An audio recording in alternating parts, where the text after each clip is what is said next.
오늘 주실 하나님의 말씀은 신약 성경 마태복음 14장 22절부터 33절까지의 말씀입니다. 마태복음 14장 22절에서 23절까지 말씀을 봉독을 하겠습니다. 예수께서 즉시 제자들을 재촉하사 자기가 무리를 보내는 동안에 배를 타고 앞서 건너편으로 가게 하시고 무리를 보내신 후에 기도하러 따로 산에 올라가시니라. 저물매 거기 혼자 계시더니 배가 이미 육지에서 술이나 떠나서 바람이 거스름으로 물결로 말미암아 고난을 당하더라. 밤 사경에 예수께서 바다 위로 걸어서 제자들에게 오시니 제자들이 그가 바다 위로 걸어오심을 보고 놀라 유령이라 하며 무서워하여 소리 지르거늘 예수께서 즉시 이르시되 안심하라 나니 두려워하지 말라. 베드로가 대답하여 이르되 주여 만일 주님이시거든 나를 명하사 물 위로 오라 하소서 하니 오라 하시니 베드로가 배에서 내려 물 위로 걸어서 예수께로 가되 바람을 보고 무서워 빠져가는지라 소리질러 이르되 주여 나를 구원하소서 하니 예수께서 즉시 손을 내밀어 그를 붙잡으시며 이르시되 믿음이 작은 자여 왜 의심하였느냐 하시고 배에 함께 오르매 바람이 그치는지라. 배에 있는 사람들이 예수께 절하며 이르되 진실로 하나님의 아들이로소이다 하더라. 아멘.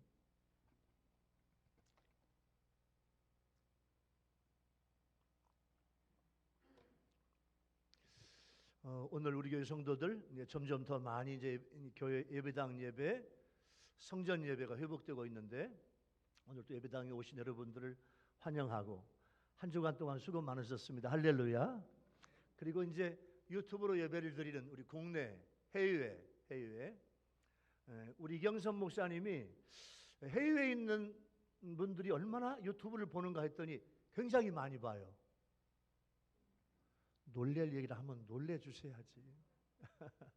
우리 예배 신앙을 국내와 우리 교회 아닌 국내 해외에 있는 분들이 많이 우리 유튜브를 보고 있어서 유튜브에서 예배를 드리는 모든 유튜브 시청자들은 저는요 똑같이 우리 교회 성도로 봅니다. 할렐루야. 여러분 모두가 다 코로나 속에서 건강하게 그렇게 살아가는 그런 여러분 모두가 되기를 예수 이름으로 축원합니다.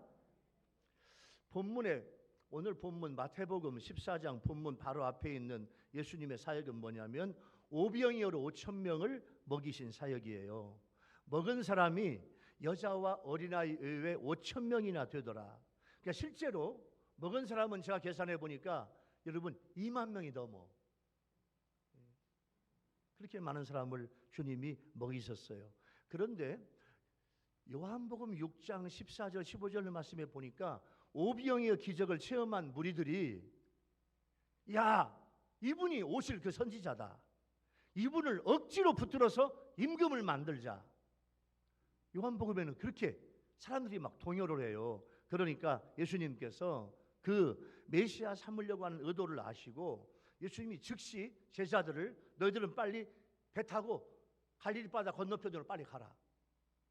제자들을 보내고 예수님께서 무리들을 다 돌려보내신 다음에 산으로 올라가셔요. 예수님은 갈릴리 호수 근처에서 중요한 오늘 3가지 사역을 하시는데 예수님이 어떤 사역을 통해서 제자들에게 은혜가 되고 오늘 우리한테 주시는 은혜의 말씀인지 여러분 이 말씀을 저를 보면서 잘 들으시고 이 말씀을 통해서 은혜 받는 여러분 되기를 예수 이름으로 축원합니다. 첫째는요, 예수님께서 기도하시러 산에 올라가셨어요. 혼자 산에 올라가셨어요. 오병이어 기적을 베푸신 후에 예수님께서는 제자들에게 즉시 재촉하시며 이런 말씀하시네요. 즉시는 거침없이 지금 바로 이런 뜻이고 재촉하다 그 말은 강제적으로 시행하는 거예요. 강권하시는 거예요. 그러니까 오병이어의 기적으로 제자들은 예수님의 기적을 체험하고 야 주님은 신비스럽다. 세상에 어떻게 도시락 하나 5병이요, 물고기 5개, 떡 2개, 그게 하나의 우리말로 말하면 도시락인데 그게 어떤 소년이 가지고 온 도시락이야. 도시락. 어떻게 이 도시락 하나 가지고 2만 명 이상이 먹고 배부르고 몇 광주리가 남어? 예? 12광주리가 수북하게 남을 정도로, 야, 진짜 우리 예수님은 하나님이시다, 메시아다. 그렇게 제자들이 신비스러운 체험을 하고, 오비영이 끝난 다음에 주님하고 좀 더 같이 있고 싶은데 예수님은 빨리 배 타고 갈릴리 건너편으로 강제적으로 가게 하시고, 예수님은 오병이어 현장에 있었던 수많은 사람들을 다 보내신 후에 하나님과 교통하기 위해서 기도하시러 따로 산에 올라가셨습니다. 따로, 혼자, 이런 말씀이 본문에 나와요. 유사한 말씀인데, 따로는 뭐냐면 다른 사람과 분리돼서 조용히 지내는 것이 따로야. 예수님은 공생기 기간 동안에 많은 사람들과 함께 하시면서 그들에게 천국 복음을 전파하시고 애쓰셨지만, 그때마다 영적인 안식을 취하고 새로운 힘을 얻기 위해서 예수님은 홀로 따로 하나님 앞에 서시는 시간이 많았습니다. 예수님께서는 성부 하나님을 정말로 사랑하셨어요. 그래서 어떤 시간보다 성부 하나님과 비밀한 시간, 함께하는 시간을 갖기를 원하셨어요. 이것은 마치 사랑하는 사람이, 사랑하는 연인이 둘만 있고 싶어해. 다른 사람은 싫어. 둘만 있고 싶어해요. 이게 사랑하는 연인이에요. 그래서 단둘이만 있고 싶어하는 게 사랑하는 연인의 마음이에요. 이렇게 하나님과 긴밀하게 기도하시는 예수님 보면서 우리들 자신의 기도 시간을 들여다볼 수 있어요. 여러분, 오늘날 우리들도 진정으로 하나님을 사랑한다면 어떤 시간도 하나님과 함께하는 단 둘만의 시간을, 비밀한 시간을 즐겁고 가치 있는 시간으로 여기고 그 진심으로 그 시간을 갈망하는 여러분 되기 바랍니다. 그래서 우리는 항상 하나님과 은밀한 교제의 시간을 떼어놓고 그 어떤 일로도 그 시간을 방해받지 않아야 될 것입니다. 그러나 오늘날 우리의 삶은 어떻습니까?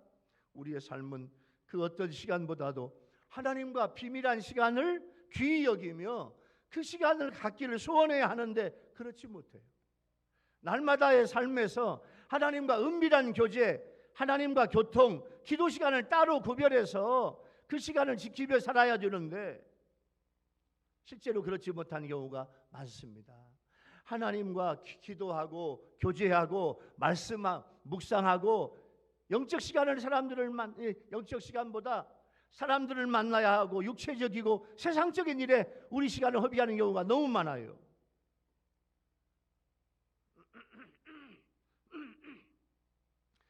왜냐하면 이것은 하나님을 진심으로 하나님을 사랑하지 않기 때문에 그래요. 기도하지 않는 사람은 하나님을 사랑하는 거 아니에요.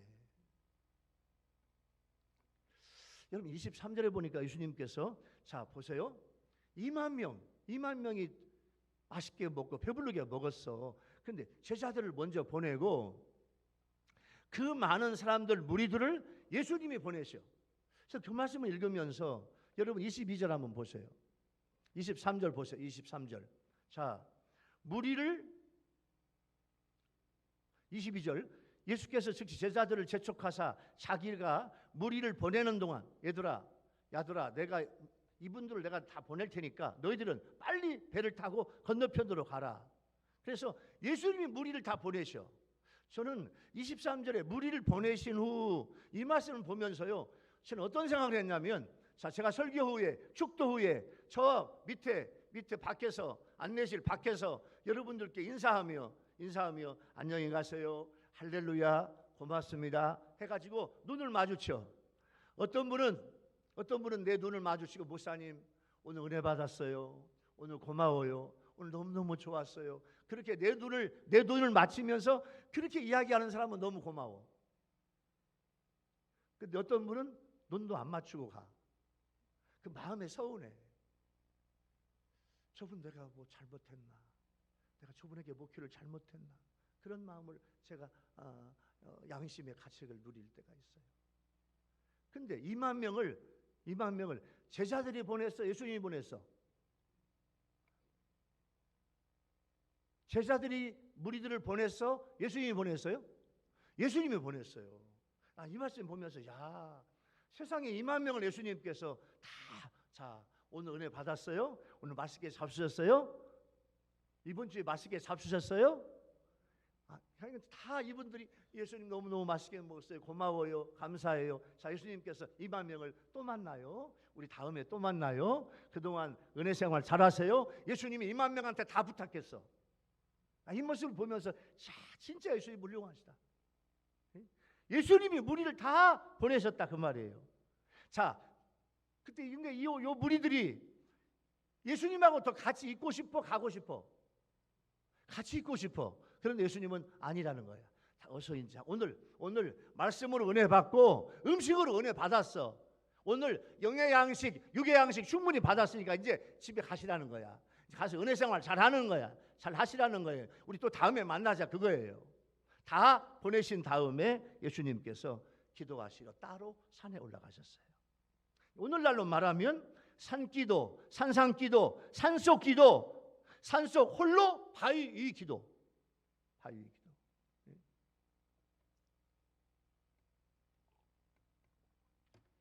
예수님은 우리들에게 기도의 본을 보여주신 거예요. 자, 여러분 생각해 보세요. 여러분 지금 평생에 산기도, 캄캄한 밤에 산속기도,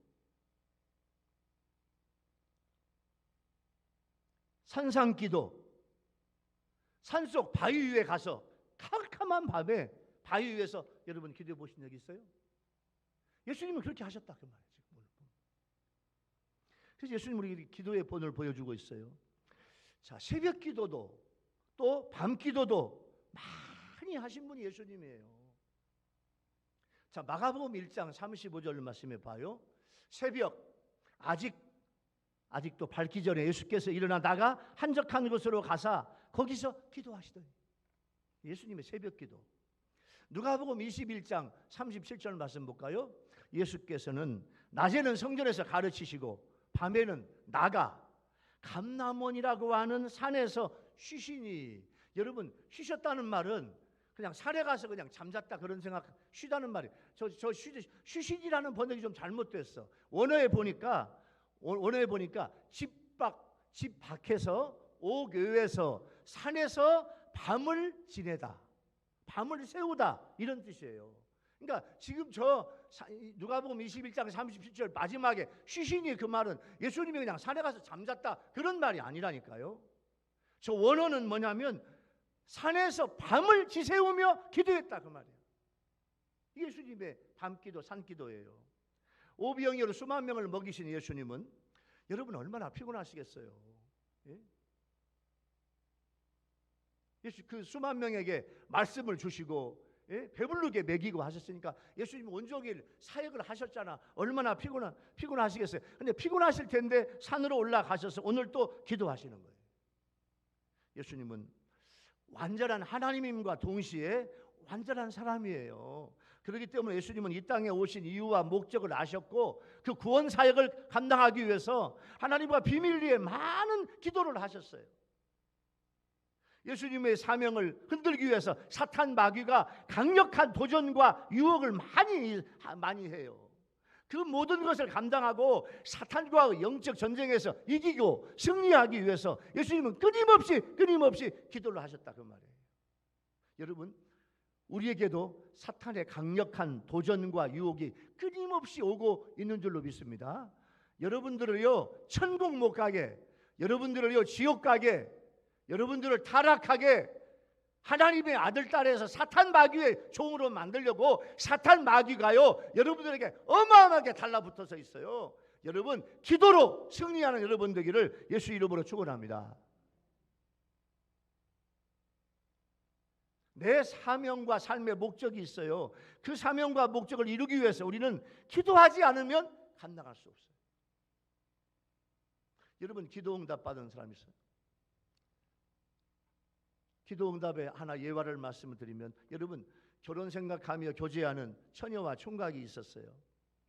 자, 처녀의 아버지는 농협조합장, 면장을 지낸 지방 유지로 생활이 부유했어요.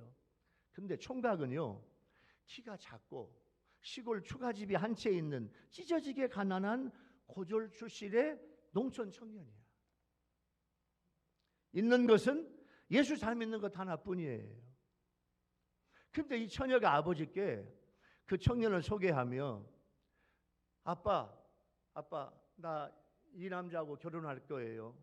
결혼하겠다고 하니까 아버지는 청년을 면전에서 쫓아냈어요.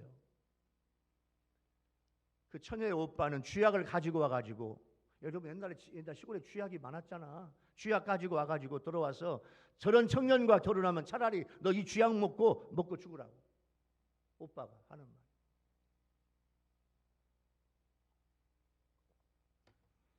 더구나 이 청년이 신학대학을 가가지고 주의 종이 되는 게 꿈이라네. 그러니까요, 이 청년의 말에 가족들은 다 난감한 겁니다. 기가 막히다 그거지요. 그런데 처녀와 청년은 하나님의 성전에 나아가서 예배당에 가서 하나님, 아버지가 결혼을 허락한 날, 그날까지 하나님의 기도 응답을 받을 때까지 우리 하나님 앞에 금식하며 기도하자. 둘이 금식하고 기도해요. 금식하고 기도하던 어느 날 세상에 처녀 집안이 아멘 합시다, 예수님 앞으로 다 돌아와. 그 교회로 다 돌아왔어. 우리 예수 믿고 우리 딸, 우리 여동생 살리자 해가지고 다 돌아왔어요.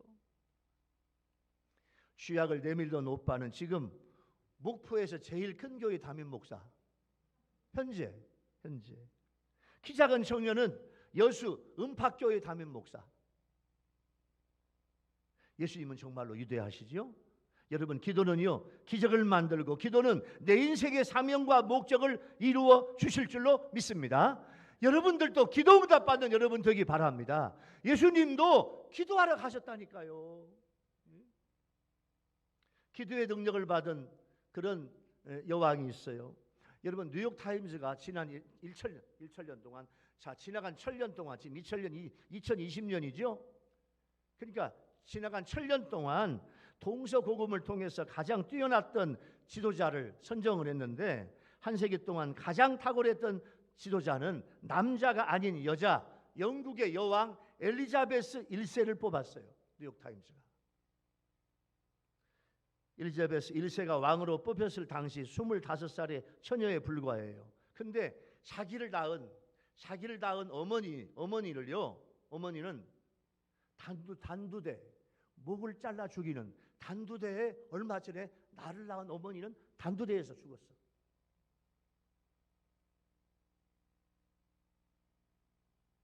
그리고 이제 힘이 없는 왕을 하나 뽑자고 선정된 비운의 여왕이 엘리자베스 1세입니다. 그런데 이 25살 먹은 여왕은 자기 자신을 왕으로 선정되었다는 소식을 듣자마자 마룻바닥에 엎드려서 하나님 앞에 기도해요. 하나님, 역사의 길이 남을 가장 훌륭한 왕이 되게 하여 주옵소서 라고 기도하며 하나님을 전적으로 의지해요. 그러면서 탁월한 지도력을 발휘하고 그 나라를 다스려서 영국을 소위 해가 지지 않는 나라가 되도록 건설하고, 45년 동안 여왕을 하는데요, 해적 야만국 같은 섬나라 영국이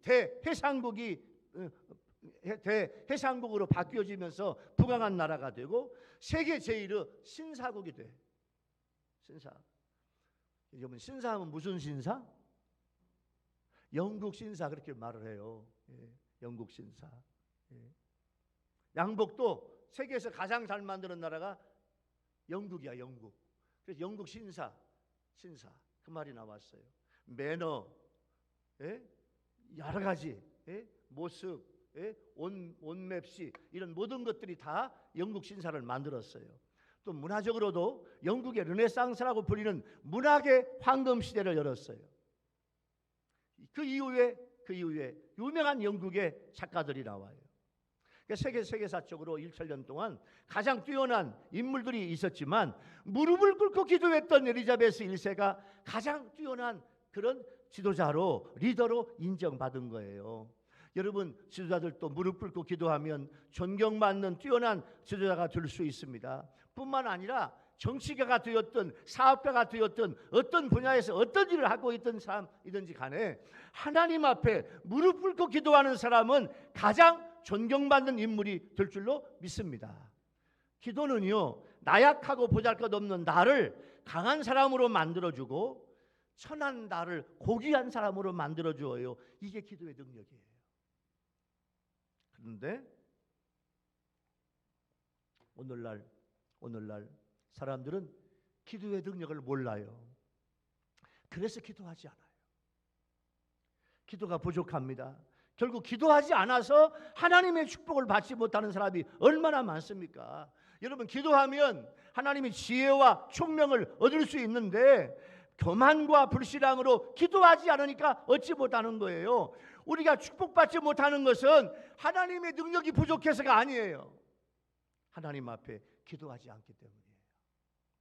우리의 삶이 번성하지 못하는 것은 하나님의 능력이 부족해서가 아닙니다. 기도하지 않기 때문에 하나님이 역사하지 않는 거예요. 우리의 사업이 성공하지 못하는 것도 하나님의 능력이 부족해서가 아니고 기도하지 않기 때문이고 기도가 부족하기 때문에 그래요. 미국의 신학자 토레이 박사는요, 바쁘다고 기도를 못하면 기도를 안 한 만큼 손해를 본다, 이런 말씀을 했어요. 기도를 안 하면 안 한 만큼 손해를 본다는 거죠. 콘스탄티누스 1세는요, 전쟁하러 나가기 전에, 이게 로마의 황제인데 꼭 전쟁하러 나가기 전에 하나님 앞에 무릎 꿇고 기도했어요.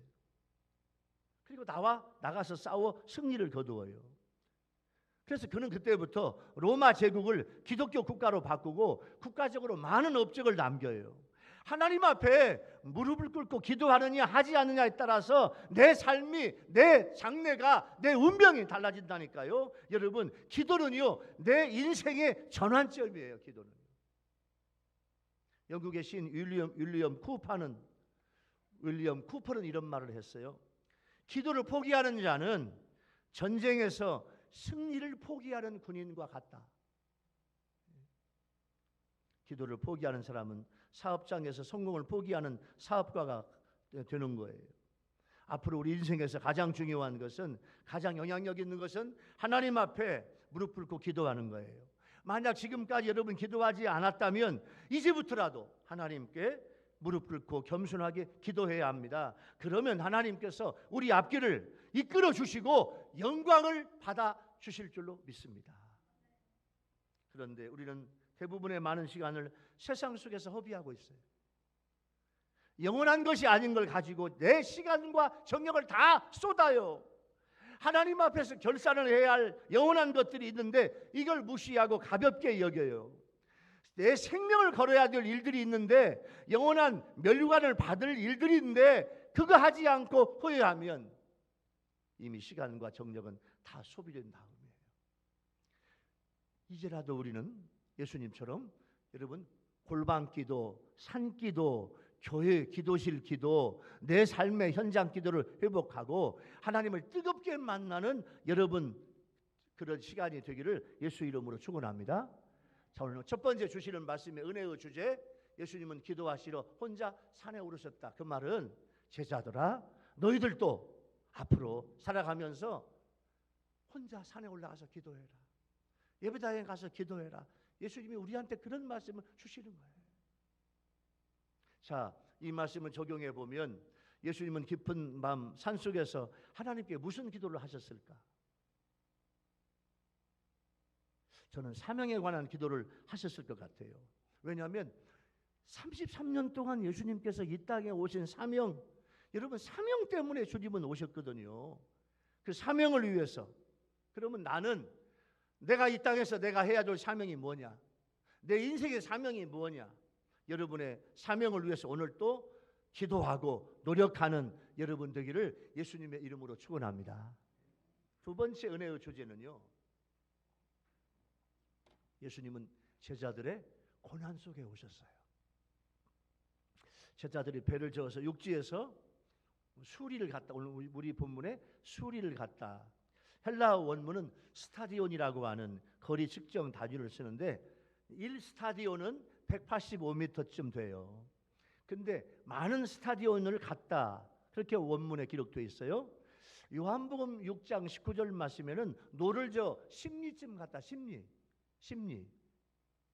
여러분 여기서 우리 교회에서 생각해 봐요. 자, 심리가 어디쯤 될까? 여기서. 여러분이 자주 가는 곳 한번 비교해 봐요. 심리쯤 갔다. 요한복음은 그렇게 기록되어 있어요.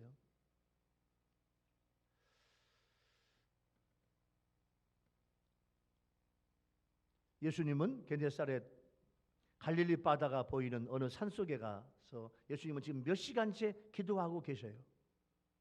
깊은 밤이 됐어요.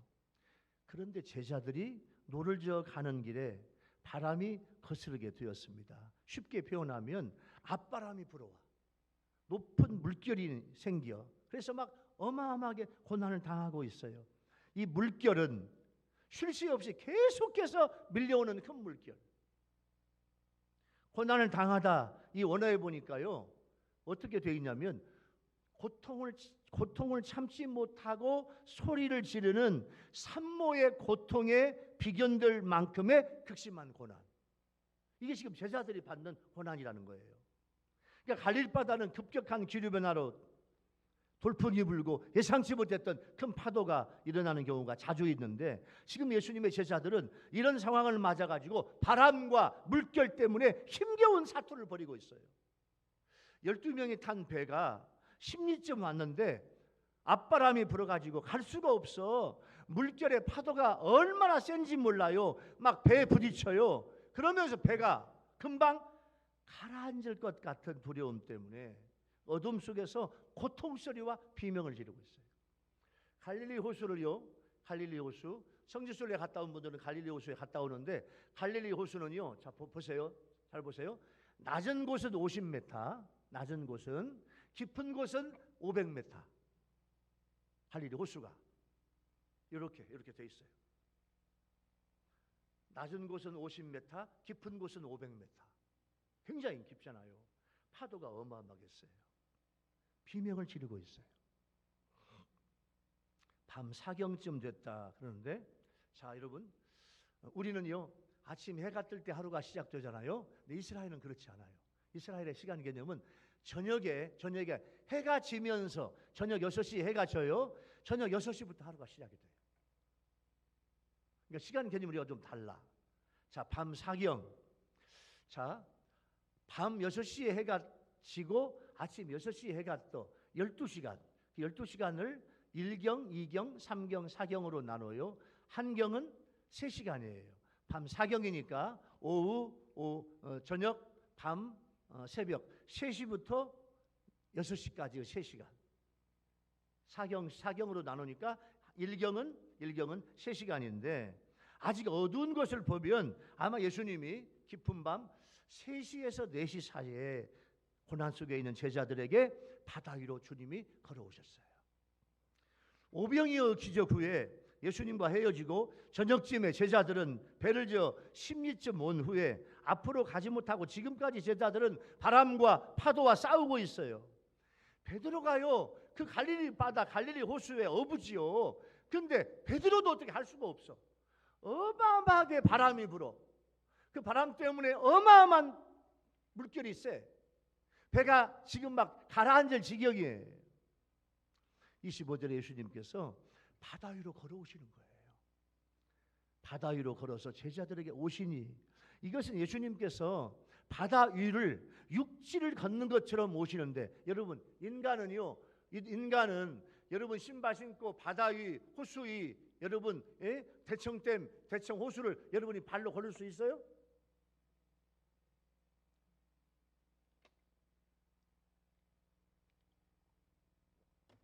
인간은 물 위를 걸을 수 없습니다. 이게 자연 법칙이에요. 그런데 주님은 자연 법칙을 초월해서 하나님의 신성으로 갈릴리 바다를, 호수 위를 주님이 걸어오시는 거예요. 제자들은 사람의 형체를 한 존재가 풍랑이 있는 바다 위를 걸어오는 기상천외한 사실을 목격하고 심히 큰 두려움에 빠져 있어요. 자, 존재는 보이지만 실체가 없는 유령이 아니라 성자 하나님 예수님이신 거예요. 자, 영적 분별력이 아직도 모자란 제자들은 미신적 사고에 빠져가지고 지금 신적 능력을 행하시는 예수님을 유령으로 알고 두려워했어요. 이때 예수님은 제자들한테 뭐라고 말씀하시느냐? 세 마디. 첫 번째 안심하라. 두 번째 나다. 내니 그 말은 나다. 첫 번째 안심하라. 두 번째 나다. 세 번째 두려워하지 말라. 안심하라. 나다. 두려워하지 말라. 여러분, 안심하라 그 말은 용기를 내거라. 담대해. 내가 왔잖아. 나의 위로를 받으라. 이런 뜻이에요. 환난 가운데서 예수님을 만나게 되면 그때부터 계속해서 내 영육간의 즐거움을 누리고 담대함을 가지게 될 줄로 믿습니다. 두려워하지 말라는 현재 풍랑이 일고 있는데 두려워하는 것 즉각 멈춰라. 모든 문제의 해결자 보호자 되시는 내가 왔다. 예수님을 믿는 믿음을 촉구하고 계시는 거예요. 여러분, 예수님은 지금도 이 시간에도 예수님을 따르는 제자들과 성도들에게 풍랑이 있는 바다와 같은 세상을 바라볼 때 두려움에 떨 수밖에 없으나 예수님을 바라볼 때는 두려움에서 바로 벗어날 수 있는 것을 확신시켜 주시는 거예요. 배가 뒤집힐지 모르는 살아남을 가능성이 전혀 없는 고난이 왔어요. 생각지 못한 고난이에요. 성도들에게 고난은 하나님의 신실한 사랑과 놀라운 역사를 체험할 수 있는 절호의 기회예요. 여러분, 요셉을 보세요. 만약 요셉이 형들에게 팔려서 애굽의 노예가 되는 고난을 당하지 않았다면 과연 그가 애굽의 총리가 돼서 온 땅을 다스리는 하나님의 놀라운 역사를 체험할 수 있겠냐 그 말이에요. 요셉에게 고난이 왔기 때문에 그 고난을 극복한 요셉에게 하나님이 축복해 주셨어요. 이스라엘 백성들 애굽 왕에게 고난을 당하지 않았다면 그들이 애굽 땅에서 구원하시기 위해서 베푸신 하나님의 놀라운 역사와 은혜와 기적을 체험할 수 있겠냐 그 말이에요. 그러므로 여러분, 우리는 무조건 고난을 두려워하지 말고 피하려고 하지 말고 오히려 그 고난 때문에 나에게 오는 고난, 나에게 오는 어려움, 나에게 오는 환난, 이것을 통해서 하나님이 보여주실 큰 역사를 기대하는 여러분 되기 바랍니다. 그래서 시편 기자는요 이런 고백을 했어요. 자, 시편 119편 71절 말씀에 보면 고난당한 것이 내게 유익이라. 재수없게 이런 고난이 왔다고 그런 말 하지 않았어요. 우리 교인들은요, 우리 성도들은 여러분들 입에서 그런 말 하지 마요.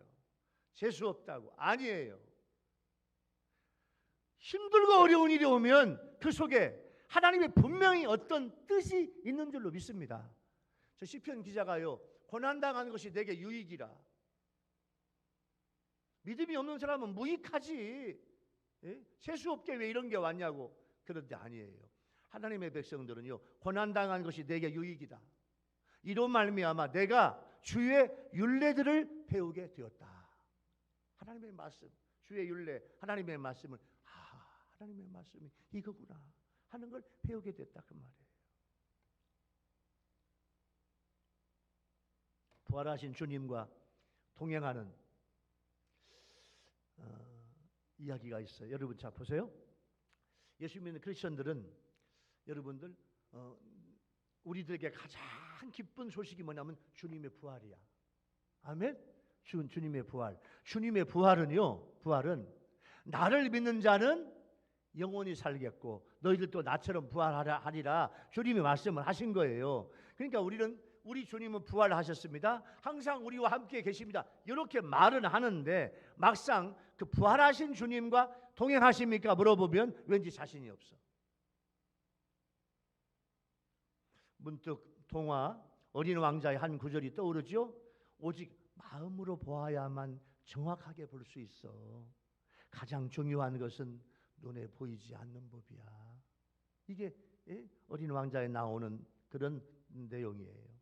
여러분 세상 중요한 것들, 예를 들면 믿음, 소망, 사랑 이런 것들은 눈에 보이는 게 아니라 마음으로 느끼는 거예요.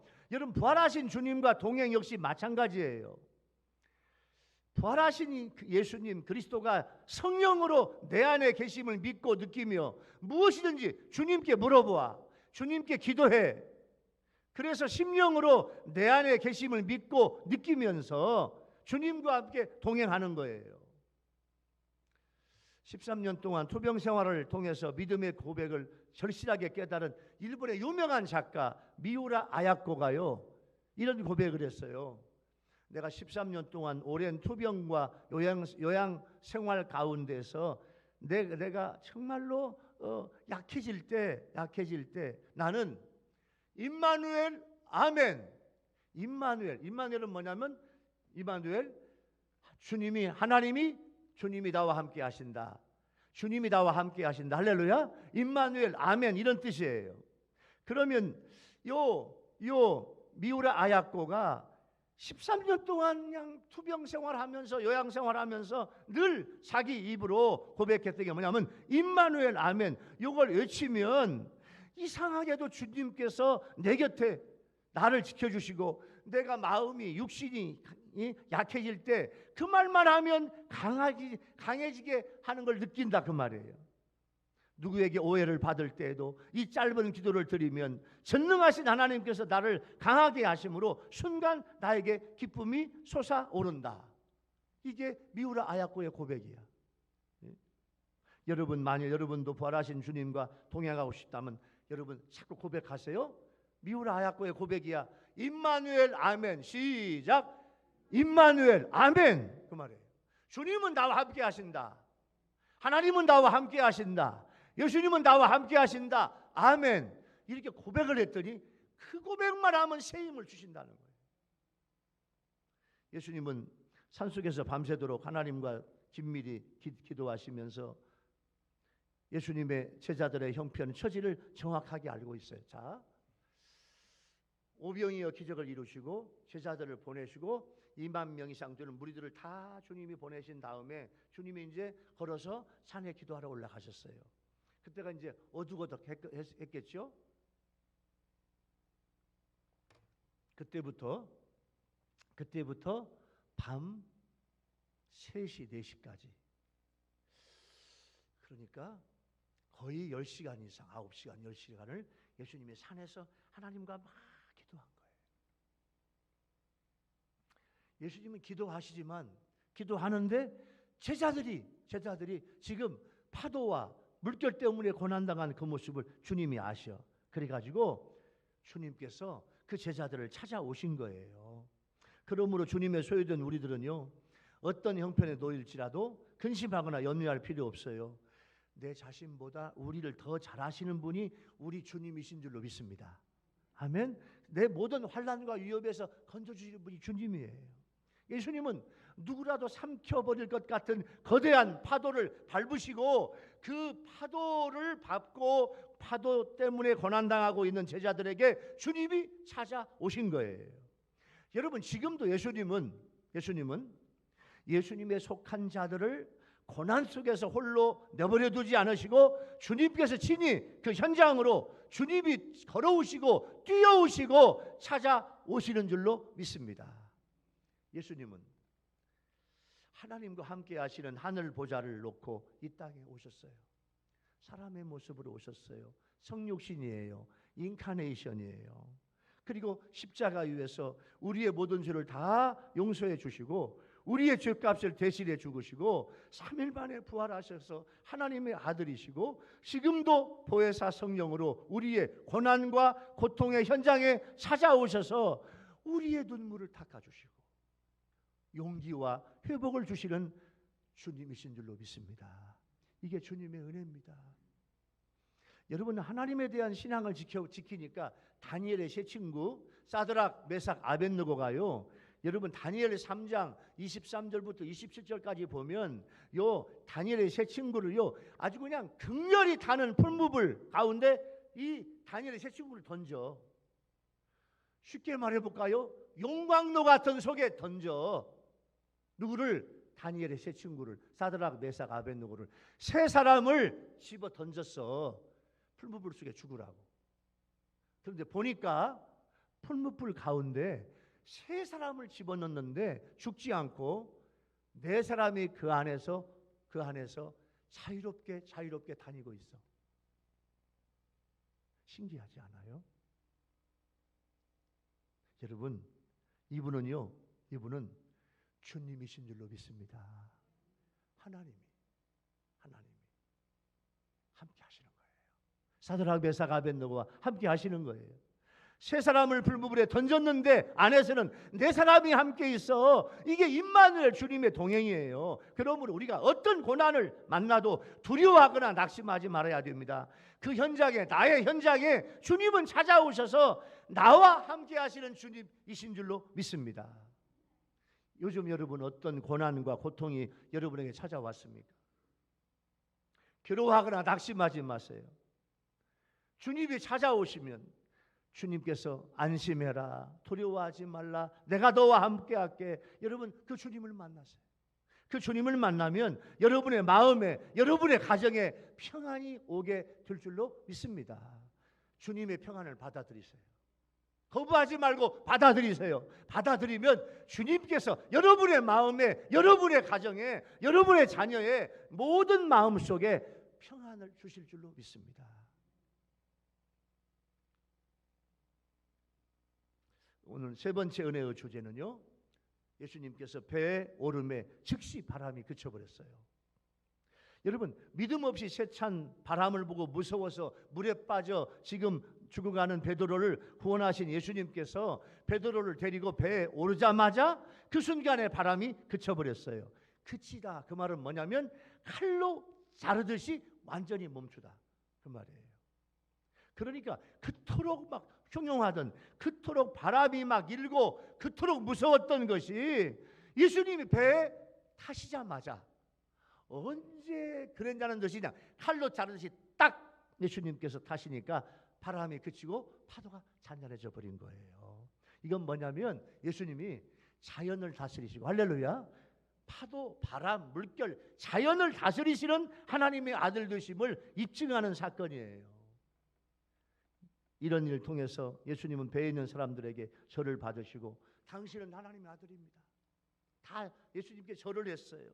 절하며, 그 말은 몸을 굽히다, 이런 뜻인데, 이것은 뭐냐면 신적 존재로 여겨지는 대상을 향해서 예배하다, 이런 뜻이에요. 그러니까 본문에서 언뜻 보면 그냥 절하는 행동, 단순한 존경 표시 같지만 예수님은 나의 하나님입니다. 그렇게 하나님 앞에 경배하는 거예요. 여러분, 이게 예배입니다. 예배. 지금 여러분들이요, 하나님 앞에 예배하는데 하나님 앞에 경배하고, 하나님 앞에 절하고, 하나님을 높여드리고, 하나님을 찬양하는 여러분의 삶이 지금 이 시간이 하나님 앞에 예배하고, 지금은 이제 하나님이 말씀을 주시는 시간이에요. 이 말씀의 깊은 의미를 깨달아야 돼. 제자들은 바람과 물결 같은 자연도 제압하는 주님의 능력을 보고 주님은 하나님의 아들이십니다라고 부르며 경배했어요. 지금 이게 오늘 마태복음인데 마태가 이걸 기록한 건 뭐냐면 예수님의 제자들이 예수님은 하나님의 아들이고 메시아구나 하는 걸 점점 깨닫게 되는 거예요. 그래서 기록한 거예요. 여기서 우리가 의미 있는 영적 사실을 발견하게 되는데, 여러분, 제자들은 바람과 물결로 고통당하는 고난 속에서 밤을 보냈는데, 제자들의 문제는 뭐냐면 배 밖에 있는 것이 아니라 배 안에 있었어요. 무슨 말인가 하니, 제자들이 밤새 고통을 받은 것은 배 밖에서 바람, 거센 폭풍, 몰아치는 높은 물결이 배를 흔들기 때문이 아니라 그 배 안에, 그들의 배 안에 누가 함께 계시지 않았다? 예수님이 함께 계시지 않았다. 예수님이 안 계시니까 이런 일이 생긴 거예요. 그래서 우리의 고난도 나의 삶의 환경 변화나 혹은 상황 변화에서 오는 것이 아니라, 나의 고난은 내 심령 속에 예수님이 계시지 않는다면 우리는 아무리 좋은 형편과 상황이 있더라도 항상 근심과 걱정 속에서 요동하는 삶을 살 수밖에 없다, 그 말이에요. 여러분, 내 안에, 지금 이 시간에 내 안에 예수님을 모시는 여러분 되기 바랍니다. 할렐루야. 내 심령 속에 예수님이 거하시도록 내가 주님 앞에 진실하고 주님 앞에 바른 신앙을 갖기 위해서 애써야 돼요. 그래서 잠언 기자는 잠언 4장 23절 말씀에서 이렇게 말씀해요. 모든 지킬 만한 것 중에 더욱 네 마음을 지켜라. 네 마음을 지켜라. 생명의 근원이 이에서 남이니라. 내 마음, 내 심령 속에 주님이 계셔야 돼. 주님이 계셔야 돼. 여러분, 자, 우리 성도들, 유튜브 시청자 여러분 모두들, 여러분의 심령 속에 우리 아멘 합시다. 주님이 항상 임재하시기를 예수님의 이름으로 축원합니다. 이게 임마누엘 신앙이에요. 부활하신 주님이 성령으로 내 안에 함께 하시는 거예요.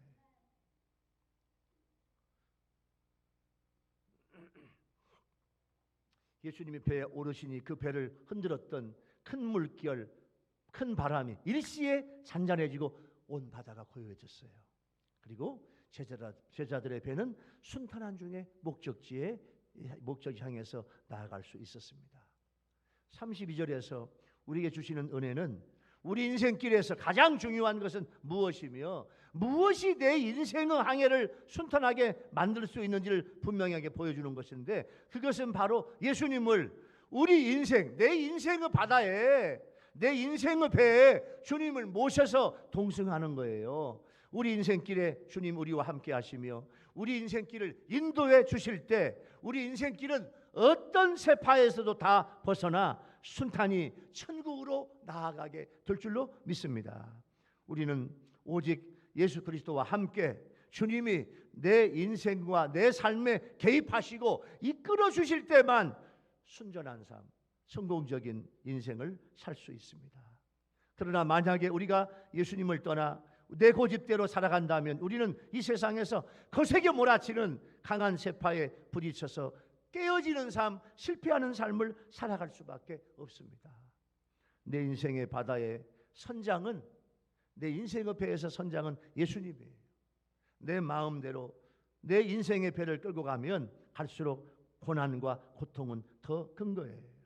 여러분, 하나님이 주시는, 지금 예수님께서 배 타자마자 파도와 바람이 다 그냥 그 순간에 칼로 자르듯이 잔잔하게 됐는데, 여러분이 하나님 앞에 믿음으로 기도하는 것마다 하나님이 주시는 즉각적인 응답을 받는 그런 여러분 되기를 예수 이름으로 축원합니다.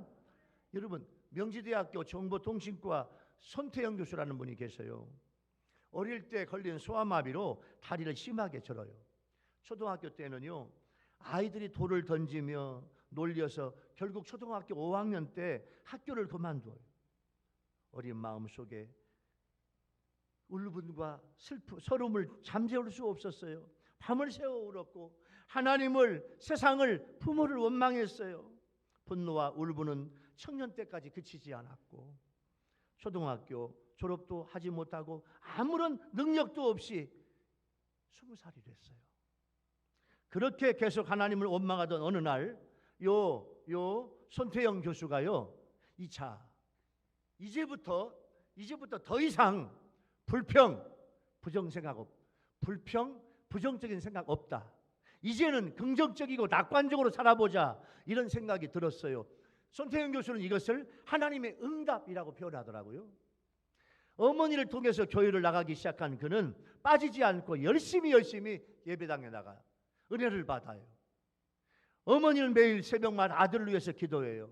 초등학교도 못 나온 자신의 갈 길이 검정고시를 보자, 검정고시를 생각한 손 교수는요, 고입, 대입, 검정고시를 연달아 통과하고 충북대 법대에 들어가 당당히 졸업장을 받습니다. 졸업을 한 이후에는 그를 받아주는 곳이 없었지만 손 교수는 포기하지 않고 하나님이 주신 꿈을 계속 꾸는 거예요. 저는 하나님 뭐 할까요? 예? 명지대학교 정보통신학교 교수인데 하나님은 저는 뭐 할까요? 내 인생의 사명이 뭘까요? 하나님이 교수까지 만들어 주셨는데 하나님 저는 뭐 할까요? 계속 꿈을 꾸는데 모든 역경을 넘어서 세상에 거짓말처럼 대학 교수가 되고 정부와 기업체에서 손태영 교수를, 소아마비 손태영 교수를 초청해 가지고 인성교육, 인성교육, 인품교육. 여러분, 저도 너무너무 부족한 목사지만 목회하면서 사람의, 성도들의 인성과 인품이 제일 중요하더라고. 그분이 얼마나 공부를 많이 했냐, 이게 중요한 게 아니야. 이 인품과 인성이 좋아야 돼. 신랑 신부들도 뭐 공부 많이 했냐, 미인이냐 미녀냐, 재산이 얼마나 있냐, 그게 중요한 게 아니야. 제가 보니까요, 인품이 중요하더라고. 그런데 인성과 인품은 첫 번째 타고나야 돼.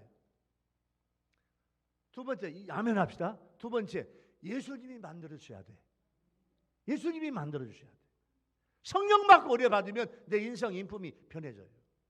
그래서 이 손태현 교수는 우리나라에서 인성, 인품 요 강좌, 정부, 공기업체 해가지고 우리나라에서 1500번 이상 강의하신 분은 이분밖에 없어. 유명한 인성, 인품 강사예요. 이 손태현 교수는요, 그래서 우리나라의 유명한 인기 강사야. 소아마비로 그렇게 어렵게 살았, 비관하고 막 이랬잖아요. 하나님은 어려움이 없는 환경보다 어려움을 극복할 능력을 주시는 거예요. 여러분, 하나님이 주시는 희망의 응답을 받으십시오. 주님, 늘 응답하시는 주님께 감사하고 기도를 쉬지 않게 하소서. 여러분, 고난 속에서 간절히 기도하면 믿음으로 즉각적인 희망의 응답을 주실 줄로 믿습니다. 여호수아에게 주셨던 하나님의 말씀이 우리 말씀이 되어야 돼요. 여호수아 1장 9절 말씀에 보면, 여호수아야, 내가 너에게 명령한 것이 아니냐. 여호수아야, 너 모세 생각하지 마. 모세, 이제부터 너는 강하고 담대, 두려워하지 마, 놀라지 마라. 네가 어디로 가든지 너의 하나님 나 여호와가, 우리 아멘 합시다, 너와 함께 하느니라. 그 말씀을 여호수아가 받았어요. 내 문제 해결자는 이 세상에 예수님밖에 없습니다. 아무리 내가 해결해 보려고 해도 불가능한 일들이 산적해 있어요. 예수님이어야 돼요. 예수님이 내 인생 속에 계셔야 돼요. 오늘 말씀, 마지막 말씀 적용해 보면, 여러분, 지금 여러분에게 고통을 주는, 여러분의 삶에, 여러분의 인생에 고통을 주는 폭풍 물길이 무엇입니까? 지금까지 해결해 보려고 해도 여러분 안 됩니까? 불가능한 것을 예수님께 맡기십시오. 주님께 맡기면, 온전히 주님께 맡기면 주님은 바로 해결해 주실 줄로 믿습니다. 지금 그 주님을 맞아들이고 고백하고 주님과 함께하면 여러분의 모든 문제를 즉시 해결해 주실 줄로 믿습니다. 말씀을 마무리할게요. 사랑하는 우리 교회 성도와 또 유튜브로 예배를 드리는 시청자, 국내의 시청자 성도 여러분, 예수님은 갈릴리 바다에서 사역을 하셨는데 우리에게 세 가지 중요한 성자 예수님의 사역을 보여주고 계세요. 첫 번째, 예수님도 기도 많이 하셨어요. 그 말은 너희들도 기도 많이 해라 그 말이에요. 예수님은 제자들의 고난 보시고 찾아오셨어요. 믿음과 위로와 격려와 용기를 주셨어요. 나의 고난의 현장에도 주님은 찾아오실 줄로 믿습니다. 그리고 바람을 즉시 그치게 하심으로 자연세계를 지배하시며 우리의 문제를 해결해 주셨어요. 본문의 주님과 함께 늘 살아가는 여러분 모두가 되기를 예수 이름으로 축원합니다. 할렐루야. 기도하겠습니다. 주님 감사해요. 오늘 갈릴리 바다 위에서 주님이 하셨던 예수님의 사역 세 가지, 이 말씀을 통해서 깨닫게 도와주시니 감사합니다. 예수님도 기도하시러 혼자 산에 올라가셨군요. 주님, 우리도 더 많이 기도하게 도와주옵소서. 내 고난의 현장에 주님은 찾아오시는군요. 주님 너무너무 고마워요. 우리의 모든 고난과 고통이 해결받게 하여 주옵소서. 주님이 배에 오르시면, 주님이 내 인생에, 내 마음의 배에 주님이 오르시면 즉시 바람이 그친 걸 깨닫게 됐습니다. 주님을 영접하고 맞이하는 우리 삶이 되게 하여 주옵소서. 예수님의 이름으로 간절히 기도하옵나이다. 아멘. 찬송가 370장, 오늘 주신 말씀을 생각을 하면서